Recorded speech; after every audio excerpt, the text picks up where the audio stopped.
You are listening to Nightline Africa on the English service of the Voice of America. I'm your host, Peter Clotte in Washington, D.C. And coming up in the second half of Nightline Africa, the Saturday music spot from our collection of music from the continent. But first, in Nigeria, defense lawyers for Nnamdi Kanu, leader of the indigenous peoples of Biafra or IPOB movement, has filed a petition seeking to have him receive medical attention. His lawyers say that failure to allow him to get help could put his life at risk. This after the lawyers were granted access to Kanu, who was recently rearrested and brought back to Nigeria. The separatist leader was arrested after jumping bail in 2017 and leaving the country. Information Minister Lai Mohammed says state intelligence operatives followed Kanu's trail for 2 years before his most recent arrest. Speaking to the local media, the Information Minister says Nnamdi Kanu was living luxuriously while in exile.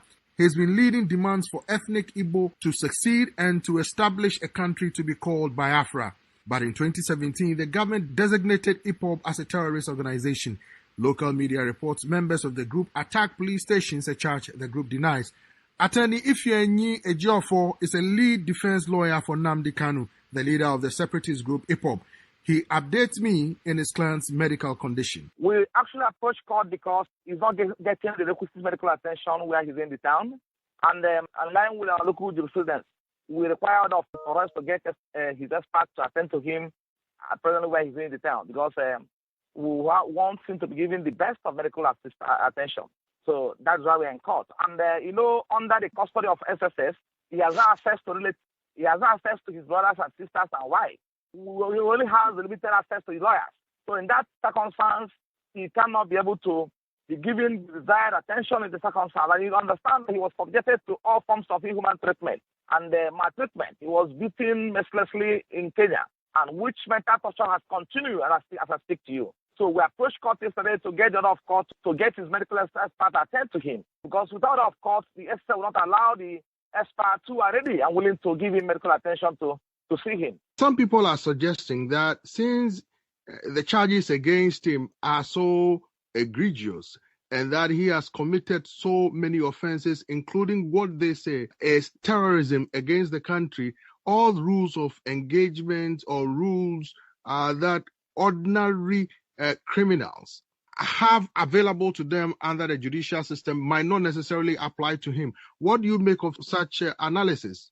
Under the Constitution, my client Nnamdi Kanu is still presumed innocent of all allegations as grievous as they may appear against him, until when those allegations are proven before the law court. So he still enjoys his full right today as a citizen who has not been convicted under the law. So he cannot, those who are expressing those opinions are those who have convicted him over the social media before he will face his trial.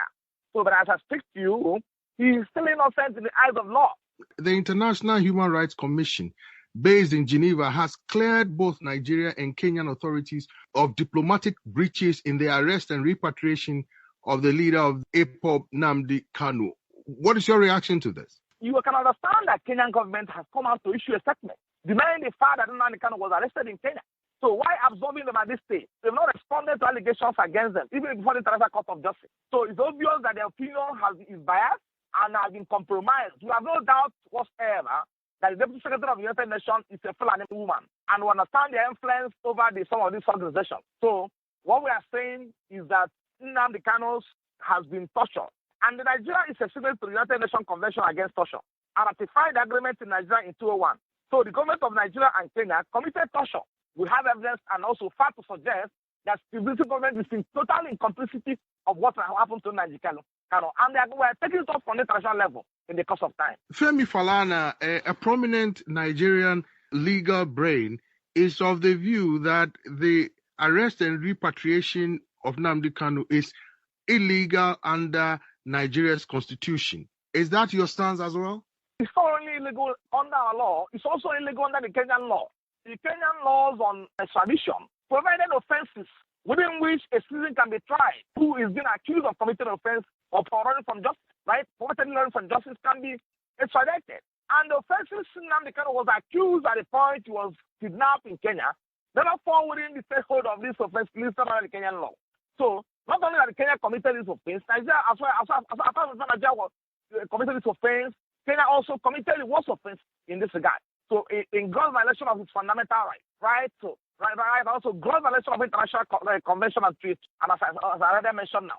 Some Nigerian media reports that state security officials attacked your home, and that is meant to intimidate or harass the defense team of Nnamdi Kanu. Others are saying it's just a mere publicity stunt. How do you respond to that? I had escaped 2 assassination attempts on my life. It's because I'm defending Nnamdi Kanu and I told you. On December 2nd, 2019, my house was invaded. Over 4 persons were killed. Over 30 houses were burned by Nigerian security agents. Then, as if that wasn't enough, on the 6th of June, 2021, my house was also invaded. Where my PA was killed brutally murdered, taken away from my house, put in my own vehicle. The vehicle was stolen in the course of the attack. Then put in the boot of my car, taken to a place we call Nemi in Anambra State on Yacha, and bolted the vehicle along with my PA ablaze. Eliminating my Nnamdi Kanu. So I cannot defend my client. So what offense have I committed? Attorney Ifeanyi Ejiofor is a lead defense lawyer for Nnamdi Kanu, the leader of the separatist group IPOB. He spoke with me from the Nigerian capital, Abuja. Still in Nigeria, the